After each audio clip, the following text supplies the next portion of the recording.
درود، امیدوارم که حالتون خوب باشه. دقیقاً 2 سال پیش بود در اوج بحران کرونا که در مورد بحران گرمایش زمین توییتی زدیم و اعلام کردیم که بعد از پایان بحران کرونا، بحران مشکلات اقلیمی و گرمایش زمین هستش که گریبان بشر را خواهد گرفت.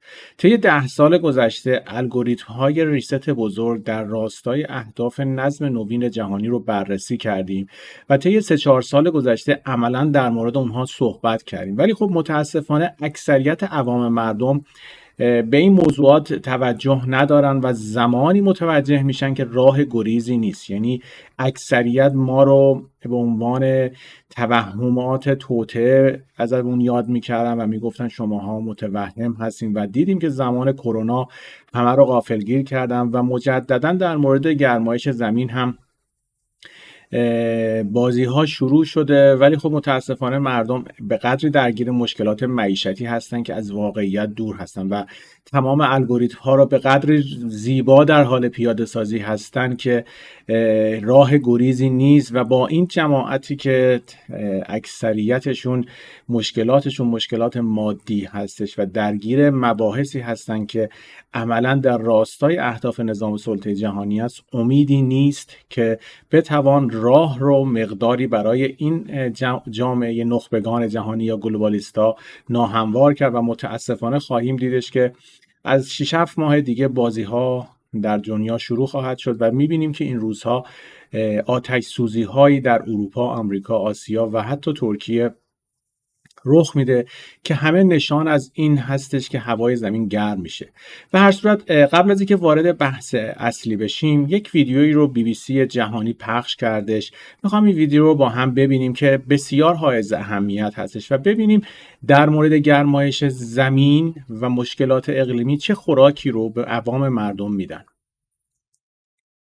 On the hottest day of the year so far, there's a warning from Wales's top doctor that climate change could be more devastating than COVID for some communities unless we take immediate action. عملا اینجا میاد به شما میگه که مشکلات اقلیمی میتواند بحرانی بیشتر از کرونا ایجاد کنه و باعث مرگ و میرهای بیشتری بشه و نیازمند هستش که از همین الان اقدام کنیم. حالا ببینیم در ادامه چه صحبت‌هایی رو به عنوان نمونه، یعنی نمونه ای از هزاران که هر روز در رسانه‌ها مخابره میشه و به گوش عوام مردم میرسه، چه یک نمونه از این بازی‌ها رو میخوام خدمتتون عرض کنم. Dr. Sir Frank Atherton says rising temperatures are likely to pose a serious health risk to the nation, as Ben Price reports. Several factors can lead to a grassland fire, but hot, dry weather plays a significant part. The fire service says a warmer climate can cause them to burn for longer. Last year, this grass fire on Machen Mountain near Caerphilly lasted almost a week. ببینید شما در اینجا عملا در پشت پرده میگه که این آتش سوزی هایی که از امریکا، اروپا، آسیای مرکزی و خاورمیانه در حال رخ دادن هست به خاطر مشکلات اقلیمی هستش. یعنی شما دارین روزمره این آتش سوزی ها رو میبینید، مثلا آتش سوزی مهیبی که در یونان رخ داد، آتش سوزی مهیبی که در کانادا رخ دادش و آتش سوزی که جدیداً در ترکیه شروع شده. نمونه هایی از آن هستن که مردم یواش یواش اینها رو دارن احساس میکنن و باور میکنن که گرمایش کره زمین باعث چنین قضیه‌ای شده و باید جلوی این گرمایش رو بگیریم. Was a concern for their health. Some of the people I was talking, elderly people, really young, they were a bit concerned, they were a bit worried, like, concerned because of the smoke, because the effect it had. Some of the people might have got asthma and they felt like this next door body. So as I was there, I could breathe really badly, but I was okay. But I could smell it. I think a warmer climate can also mean heavier rainfall. نمونه دیگه که خواستم خدمتتون عرض کنم، سیل هایی که در اکثر کشورها دیده شده. در داخل ایران هم دیدیم که چند روز پیش سیل ویرانگری اومد و اینها به عنوان عوامل گرمایش زمین در حال خورانده شدن به عوام مردم هستش که در واقع مهندسی آب و هوا هست و این رو در ادامه بهش اشاره خواهیم کرد.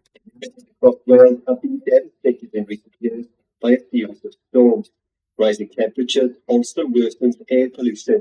It's likely to influence the spread of tropical diseases. یک جای دیگه اینجا اشاره میکنه که گرمایش کره زمین و گرمای هوا باعث میشه که هوا آلوده بشه. این روزها هممون در تهران متوجه چنین قضیه‌ای هستیم که میگویند هوا بسیار آلوده است. برخلاف به حال رویه‌هایی که قبلا مشاهده می‌کردیم، در زمستان هوا آلوده بود ولی در تابستان مقداری هوا بهتر بود. ولی این بار دوباره در مخاطب القا میکنن که گرمایش کره زمین باعث آلودگی هوا میشه که به خاطر این باید از ماسک های استفاده کنیم که جلوی این آلودگی ها رو بگیریم. Wales' top doctor warned the impact of climate change on public health will affect communities disproportionately, with the poorest hit hardest. این نمونه‌ای هستش از اخباری که در رسانه‌های سطح اول جهان برای عوام مردم مخابره میشه و یواش یواش اینها رو مردم با گوشت و پوست خودشون باید لمس کنن که مقاومتی در برابر الگوریتم‌هایی که نظام سلطه جهانی برای پیاده سازی برنامه 2030 در راستای ریست بزرگ جهانی پیاده میکنه اعلام نشه. یعنی مقاومت مردمی کنار بره و بگوین که خب این هم دارن به خاطر خودمون رفتارها رو انجام میدن و هیچ گونه مقاومتی نکنیم. حالا این اتفاقات چگونه رخ میده؟ یک بازی هستش به نام بازی رسانه‌ای. ببینید امروز اکثر رسانه‌ها در توسط رسانه جریان اصلی توسط گلوبالیست ها کنترل میشه و اکثر رسانه‌های اجتماعی در فضای مجازی هم به واسطه اونها هدایت میشه. ببینید خب در تابستان در اکثر کشورهای مخصوصا خاورمیانه اروپا هوای گرمی بوده، یعنی چیزی نیستش که برای آدم‌ها عجیب و غریب باشه، ولی میان به عنوان یک خبر اعلام میکنن که فردا داغ‌ترین روز سال هستش. به هر صورت شما بر یک مقداری هم از علم روانشناسی اطلاع داشته باشید میدونید وقتی یک چیزی رو القا میکنن و این رو به شما میقبولونن، ناخودآگاه سیستم بدن به این باور میرسه که امروز مثلا هوا به شدت هم گرمه.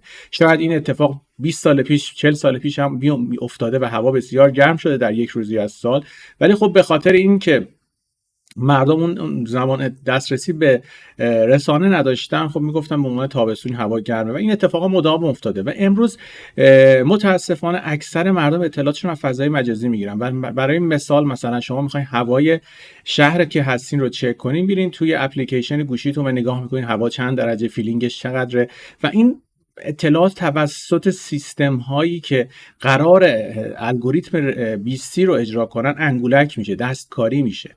و هر صورت شما وقتی نگاه میکنین گرمای کره زمین قرار افزایش، گرمایش کره زمین در حال افزایش هستش و میخوام بگم مثلا فردا تهران به عنوان گرمترین روز سال معرفی خواهد شد و گرمترین روز خودش رو تجربه خواهد کرد، شما نگاه به اپلیکیشنتون میکنید و متوجه میشین که خب اوکی فردا رو زده 45 درجه. چند درصد از مردم ایران هستن که مثلا اندازه‌گیری کنن یا مثلا قیاس کنن با 12 سال دیگه؟ یعنی به واسطه مدیا همونطور که در زمان کرونا با ایجاد تصاویر وحشتناک اکثر مردم جهان رو از کرونا ترسوندن و مطیع خودشون کردن، در بازی گرمایش زمین هم چنین اتفاقی رو خواهد داد.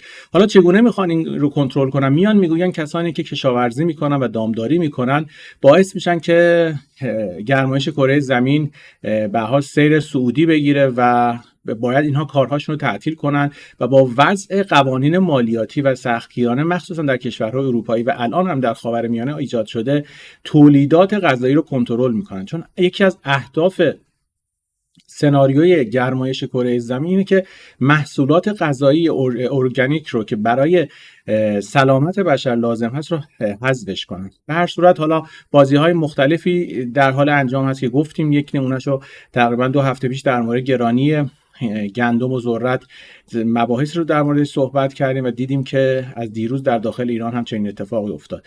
به هر صورت گرمایش کره زمین عملاً یک دروغ دیگری هست به عنوان بازی هستش که در حال رسیدن به الگوریتم‌های نظام سلطه جهانی هستش و با ابزار رسانه تلاش خواهند کردش که موافقت اکثریت مردم رو به دست بیارن.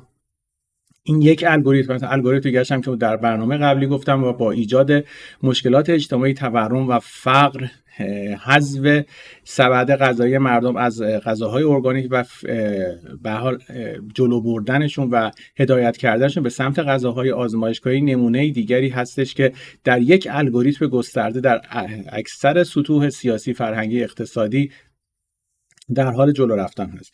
پس حواسمون باشه اطلاع رسانی کنیم و بدونیم که گرمایش کره زمین هم دروغ دیگری از گلوبالیست ها هستش برای رسیدن به اهداف خودشون و این بازی های رو دقیقاً باید ازشون آگاه باشیم و بدونیم پشت سر این اعلام اخبار و گرانی های قیمت نان، گرانی های قیمت گوش و بازی هایی که رخ میده چه اتفاقهایی در پشت پرده رخ میده و این رو باید تا زمانی که بهش آگاهی نداشته باشیم و نتونیم تجزیه تحلیلش کنیم نمیتونیم انتقال بدیم. به هر صورت منی که در این مورد اومدم در موردش صحبت میکنم، اگر کسی سوالی داشته باشه میبایست آنقدر اشراف اطلاعاتی داشته باشم و با مثال هایی که در سطح سواد و اطلاعاتی که اون شخص داره باشه که بتوانم اون رو آگاه کنم. این یک امری هستش که اولا برای سلامت شخصی و ذهنی خودم لازمه، چون به هر صورت دیدیم که در زمان کرونا هر چقدر شما اطلاع رسانی کرده بودین ولی وقتی اکثریت مردم همراه نشدن شما هم به هر صورت در اون آتش سوختین، باید قرنطینه میشدین، ماسک نمیزدین، شما رو به عنوان یک آدم احمق معرفی میکردن و با مردم درگیر میشدین. الان هم اولین هدفم این برای خودم و خانوادم هستش که اطلاع رسانی میکنم، چون متاسفانه وقتی اکثریت با هم همراه نباشن فرقی نمیکنه که شما از این قضیه اطلاع داشته باشین یا نداشته باشین، همه شما در این آتش خواهیم سوخت. برای همین باید اشراف اطلاعاتی خودتون رو نسبت به این قضیه بالا ببرید و اونها رو انتقال بدید و سعی کنید آگاه سازی کنید. تنها راه برون رفت یا حداقل کند کردن الگوریتم های نظام سلطه جهانی آگاه سازی و اطلاع رسانی این فرآیندها و به دیگران هستش که مهمترین عامل کنترلش. یعنی اگر مردم جهان، اکثریت مردم جهان با هم متحد بشن در هر زمینه، مثلا یک روز اگر باشه تمام مردم جهان تلاش کنن، یا مردم یک استان، مردم یک شهر پولای خودشون از بانک بکشن بیرون، با دولت تراکنش‌های مالیشون رو قطع کنن، سر کار نرن، اینا باعث میشه که تمام سیستمی که در حال کنترل بشر هستش از بین بره و متلاشی شه. ولی خب متاسفانه با ایجاد دوگانگی و چنگانگی در جامعه و به صورت به واسطه ابزارهای رسانی مردم رو اسیر کردن، مردم رو اسیر مشکلات زندگی کردن و واقعیت‌های زندگی رو و فلسفه زندگی رو برای مردم تغییر دادن و واقعیت‌ها جور دیگه‌ای به مردم خورانده شده. یعنی همین الان اگر شما به یکی بگویید مثلا فرزند خودت رو به مدرسه نفرست و سعی کن خودت بهش آموزش بدی و در مثلا بتونی از کمک فضای مجازی بهش آموزش بدی، برای همه میگه شما چقدر آدم احمقی هستی که جلوی رشد و پیشرفت رو میگیری. ولی نمیدونن که اکثر ماهایی که در چنین سیستم‌های آموزشی بزرگ شدیم یک ابزاری بودیم برای رسیدن به اهداف آنها و عملاً میبینیم که ما رو برای ما ریل گذاری کردن. یک زمانی میگفتن تحصیلات شما باید این باشه و تمام برصد استعدادهای بشر رو که میتونست در راههای مختلف باشه کور میکنن و به واسطه ریل گذاری کردن مسیر رو مشخص میکنن و وقتی مسیر شما مشخص بشد دیگه راه تغییر ندارین، چون به هر صورت انسان هر چقدر سنش بره بالاتر ریسک کردن برای سخت میشه. برای همین خیلی از مسائل رو شما نمیتونید الان در موردش حرف بزنید، ولی باید در مورد مسائلی مثل گرمایش زمین، مثل واکسن کرونا، مثل گرانی و قیمت نان، مثل کمیابی گوشت و گران شدن قیمت گوشت، اینا رو باید آگاه سازی کنیم و به مردم اطلاع بدین که واقعیت قضیه چیه. الان اکثر مردم ایران فکر می‌کنن مشکل از جمهوری اسلامیه. نه، واقعیت اینه که فرق نمی‌کنه. جمهوری اسلامی هم ابزار نظام سلطه جهانی است و داره روند پیاده سازی سند 20 رو در داخل ایران اجرا میکنه. فرقی هم نمی‌کنه